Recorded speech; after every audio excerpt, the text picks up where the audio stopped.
Hlavné správy a príroda. Teraz sa pôjdeme pozrieť do Francúzska, aká tam je príroda. Uvidíte aj, aké sú tam stromy a kvetiny.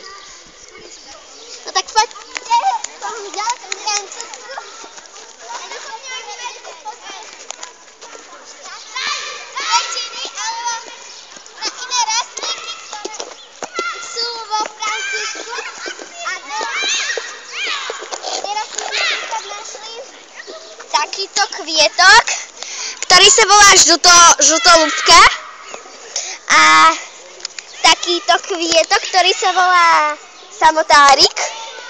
Takýto kvietok, ktorý sa volá samotárik. A takýto kvietok, ktorý sa volá fialka. To je všetko. A toto môžete vidieť samé žltky a fialky. No a poďte sa pozrieť vlastne na tie stromy.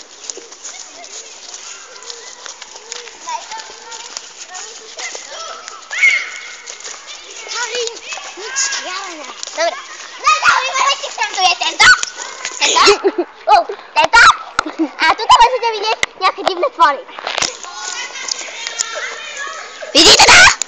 No, toto je ten stromček, domček, tátka fačka, ktorý je bielý. Akože teraz mi predáte slova, francúzanka.